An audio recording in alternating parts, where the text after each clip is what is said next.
Welcome back. Today we're going to be checking in with Max0r. Absolutely love this crazy over-the-top insanity. It's always an amazing time watching Max0r, and today we're going to be looking at Crimson Desert review. Don't really know anything about Crimson Desert, as per usual, going in completely blind, but I really just love it that way. If you are new here, please do consider subscribing. It'd really help me out. I'd very much appreciate it. Thank you. Also, don't forget to use code Max0r or code Moan for 10% off your order at Gamer Sucks. Thank you. Are you ready? Let's go. This video has a lot of footage of people smacking into the ground at Mach 10 speed. Crimson Desert is one of the least understood games that I have ever covered on this channel, because either you've never touched it and only vaguely recognize it from this tweet, which extols the virtues of being able to beat women, or you have actually played it and immediately forgot about the entire thing because playing this game is like falling asleep to the Shrek Forever After DVD menu. So for the majority who don't know, Crimson Desert is the newest innovation in AI-powered open-world gaming technology, miraculously allowing the player to freely move in any direction without the need for loading screens, all while featuring riveting combat, intense platforming, and meticulous collection of ancient precursor artifacts.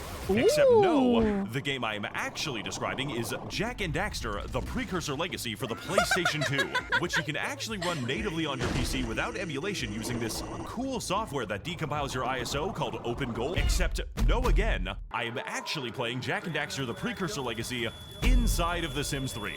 For this reason, Crimson Desert is also a very polarizing game. Either you love it, or you think that it is unrepentant slop. Slop, as a term, has gained a great deal of popularity for denoting a type of content that is derivative, mass-produced, made simply to be consumed by the largest number of cattle in the least amount of time. I love slop. Slop good. Please give more slop. With various low-quality YouTubers even being forced to sell their souls to Gamer Sup's energy drinks for money, selling their viewers various zany types of energy slop at the low price of 40 cents per serving and somehow not changing with inflation. I personally use Gamer Sup's in order to work my 10-hour shifts at the job factory so I can have the privilege of producing so much shareholder value. Click the link below for 10% off my funny flavors, or the free market will be forced to build a data center in your house.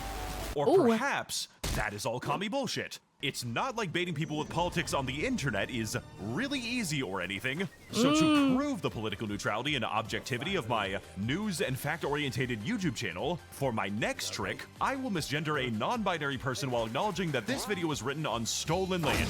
Though I will have to comment that I am personally against the mass immigration of Paleolithic refugees into the sovereign borders of Demonis. Someone once made the mistake of letting Greymanes in, and they have already formed an ethno-state in Hernand, right next to the Goblin one. And while calling this game slop isn't exactly an accurate term, it is a funny one. So that is the one that I am going to be using now. Try to look at the terrain design for like 3 seconds and tell me with a straight face that the art direction was not... Dude, I love that you can see so far. This is like turning your render distance all the way up in Minecraft. Oh, and you can see the different like desert here. You got more of like some plains and stuff going on. That's cool. I like that a lot. Ooh, I like that a lot. Ooh. Try to look at the terrain design for like 3 seconds and tell me with a straight face that the art direction was not done by ChatGPT. Goals. What do we not like it? I liked it. What? It looked really cool. Maybe my standards are too low. Are my goals when making this video? Make discourse about this video game absolutely impossible to have. Make every analysis and opinion about it completely irrelevant for no reason. Let us agree to never reconcile any opinions that we might be thinking of right now. Features. The main selling point of Crimson Desert is that it has features in it, making it the ideal game for those who love to consume content, like the experience of scrolling YouTube shorts if they were YouTube longs. It plays like a manhwa reads, and it reads like an Instagram reel about my grandma getting hit by a bazooka. Crimson Desert has robust combat, various bosses, advanced puzzle solving for the next 3 hours or so, house building, armor dyeing, Farmville, fishing, liberal use of an Evangelion, and so much more than is actually fun. Why does Game This So Many Inside of It have our things? Exactly. I've been saying this like for so long. Why are we not talking about this? Why is Have Be Do all of this RB? You know? Well, Crimson Desert is first and foremost a game made by South Koreans, which doesn't really sound like a relevant detail until you first understand that Korean society is a series of cram schools and corporate humiliation rituals, and sometimes in the middle, you get to play StarCraft. 75% of young people in this nation want to leave it. We are talking about the closest thing that humanity has to an endangered species. This is a nation that is actively looking to occupy itself so that death seems like it is coming a little bit faster. Why is this relevant to our game? Because every single conversation, every menu, every person, and every mechanic in Crimson Desert exists solely to give you a different ethnicity to cleanse from the face of the earth. So the entire notion that I should be paying attention to literally anything that anyone is saying feels like an insult to my intelligence. I know the outcome of this conversation we're having right now. It is the same as the last 30 conversations I've been dragged into, and every single one of them ends with a demand for goblin genocide.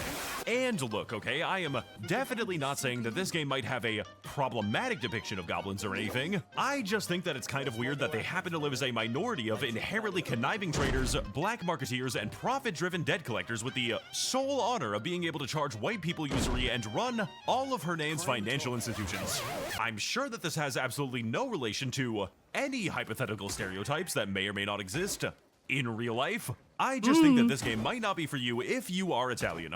Racism is a core mechanic of this game's narrative. The literal main quest of the game is entirely about a never-ending hereditary blood feud between two slightly different variations of Scandinavian Mayo monkeys. This is a role-playing game where I am forced to roleplay as an Icelandic Josef Mengele, genocidally cleansing the entire face of Payloon because Cliff, as a licensed therapist apparently, can only ever respond to Hitler's dialogue with slightly different variations of yes and what happened.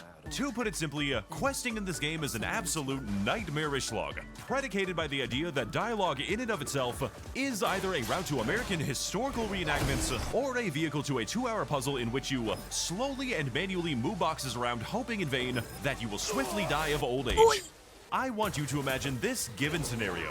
You're playing an open world game and definitely not a spreadsheet with a realistic scan of Delaware on top. So you say to yourself, I would like to see locations and experience new areas outside of my current spatial understanding because I am human. Then you see a castle in the distance and think to yourself, wow, I can't wait to see what adventures await me over there.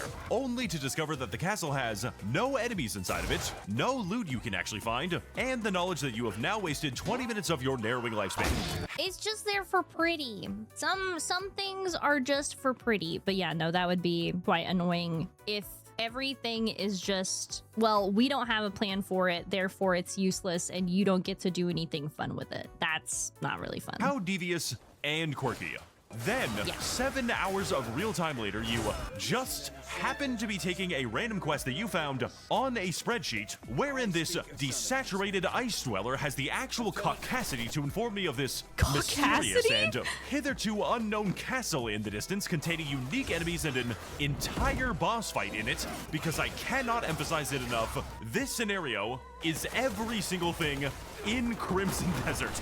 So you only get to do things when you accept the quest and it's perfectly story built. I think for like real big important things that would make sense, so you don't accidentally like skip certain stuff. So like if big castle, big boss fight and all of this is like huge, like a pivot point to some sort of story or something, then okay, yeah, sure, maybe. But like having something be so strict, I think we've talked about this before, where it seems to be people who make games like that, they only want you to play or experience their story the way that they want it presented, exactly how they want it presented. And I understand that, but that doesn't appeal to people. So like if you want something to only be experienced one way, you have to understand that people aren't gonna like that. Like I don't think for games that works, or it has to be like a very kind of specific type of game, because having something like open world, especially where you're just locked in and it has to be done a very certain way, that's just annoying. Like don't have it open world. Like if you're gonna lock in and have it be like so very particular, I feel like the entire like surrounding part of the game has to also fit that very like particular thing, because I kind of get that. Like if I was creative enough to have like a story, I would want it to be experienced the way that I really want to tell it, and having that like death grip on how it's presented. I do understand that, but it doesn't work. This is why I don't make games, along with a bunch of other reasons. But like, it doesn't appeal to people to be so strict. In this game, you can grab a tree and use it to catapult yourself. You can clean objects with a broom. You can scramble your brains like Sonic the Hedgehog. And you can even go fishing, just like in Jak and Daxter, the precursor legacy for the PlayStation 2. But when I decided that I wanted to see this castle, this mountain, this battlefield with 9,000 robotic bees, and this Crimson Desert in the video game called... I forget the name. I was told to come back later after I had spoken to a random rock 5 zip codes away and listened to the most boring explanation of anything I have ever seen. This problem gets so much worse than you think it is. It is not just castles. There are entire nations in this game that exist purely in the context of the main quest, and after that are literally never seen or heard from ever again. Oh. Just like my dad, the game does not expect you to actually have a memory about anything at all. Entire mechanics will just show up and then randomly disappear into the void for 30 hours. Did you happen to like the dialogue mechanics with fucking 10 seconds of pausing between each line? Yeah, me neither. So why is it in the game for exactly 2 mandatory quests? Can we please make that number 0, because it feels like I am having a stroke right now. And not the good kind. Hitherto unknown antagonists who are now suddenly really important to the plot apparently keep appearing and get killed within the span of 30 minutes, never to be seen or mentioned ever again. Everything is paced like it is JoJo's Bizarre Adventure if every single stand user talked in fucking Mad Libs. That is why Crimson Desert is so forgettable, because the actual game itself is constantly forgetting. The literal second that the player looks away from something or someone, that thing ceases to exist. And believe me, I really tried to get them to exist, okay? There is just nothing here. But oh my god, Max, there are things in the game. Haven't you seen the things to do in the world, Max? Haven't you fought these fucking 4 identical copies of the same guy? Haven't you done the quest where you rescue this goblin and he tells you to go fight the 50 simultaneous wolves? Yes, I have, dipshit. And look, if you like things to do, you know, if you're like a 40-year-old dad who just wants to come home and be assigned a task as is their natural inclination, I am not going to yuck someone else's yum, but it's probably because you were not given a soul at birth. Does anything that I do affect the world? No. I fight bosses, I do puzzles, I take a random quest from a guy and watch a mass shooting happen at the circus completely unprompted by anything. I go back to my camp, I sell the bodies that I looted to build up my Farmville minigame, I go to sleep, and then I do it all over again, and you know what? I like the Farmville minigame. Yeah? Chapter 2, the Farmville minigame. Please hear me out, okay? Because if this game's world isn't even going to try to motivate me at all, the least it can do is let me motivate me at all. There is genuine progression in the Farmville minigame, and frankly, it's a really good idea because unlike the main quest, I am the one deciding what I do with my camp. I decide what weapons I'm going to upgrade. Maybe I want to chop down a tree so we can have wood. Maybe I send someone to get that wood and use that wood to build a farm. Maybe I identify an unprotected rival ethnicity in the mountains so that I may purloin that which they no longer need, sell them to my blacksmith, and invest the proceedings into a stock index fund. Maybe I want to go mining, but bandits have occupied the quarry, so I have to kill them. My gear isn't good enough, so I need to upgrade by getting a better smith, and that takes money, and oh my god, there is almost a game here.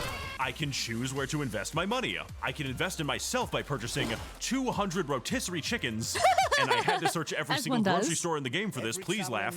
I can invest in the Bank of Naples, where I can actually choose my investment strategy on the open market like some sort of perfidious Dutchman, or invested in the purchase of a new cart and the packaging of unique goods, then looking up where to sell those goods, and then traversing the map and then running them back to another post, and it now just dawns on me that I am making a more compelling story than the narrative of any quest in this game, and it's not even close. Dude, so the one avenue that you have any sort of control over, and I don't want to like be rude and be like it's the quote unquote boring part or whatever, right? Because obviously it's not. It's what's making him excited. It's what's actually giving him something to control and like have something to do, and it's not just constantly nitpicked or, you know, you have to do it this way. The one avenue of like choice, and it's this like side part that the game probably doesn't really care about and doesn't expect you to really care about, is the one thing that makes it worth playing.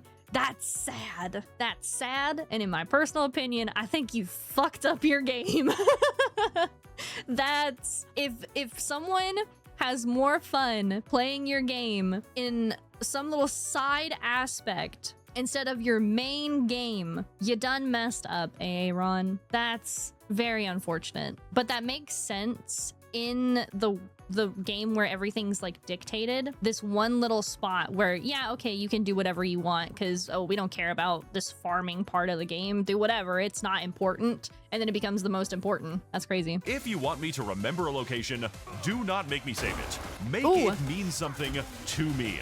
Make the liberation of Palun from the Danish people unlock new territory and resources to exploit. Make exploration uncover new and lucrative trades so I can exploit the differences in wages to build a Labubu factory. Make anything in the story matter to the salt of the earth goblin skinner.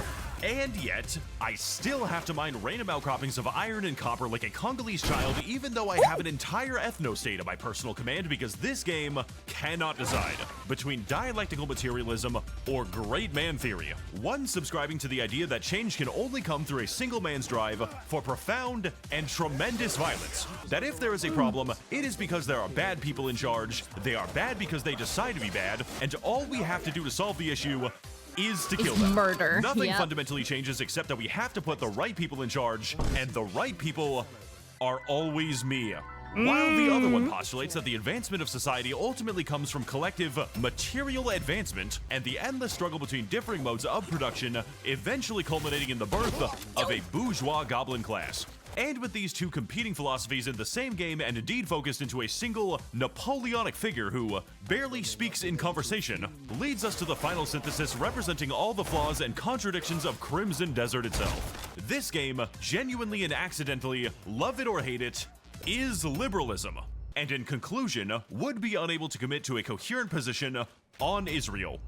I hope that you liked reading my politically charged video essay about the role of autistic non-binary people under capitalism or something, as much as I liked writing it. I basically made up this entire video script, but in reality, no one is actually going to call me out if I lie, because ultimately, that requires actually remembering a game called Crimson Desert. You know, which is actually pretty similar to a game called... Oh my god! Oh, what a roller coaster!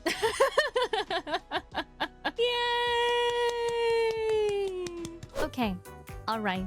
I really enjoyed this, both the way that Max0r makes everything presentable and just funny, taking his own rip on it and everything else. I did do quite a bit of yappage. I don't know, some things, sometimes my brain just does things, you know? Crazy that, ain't it?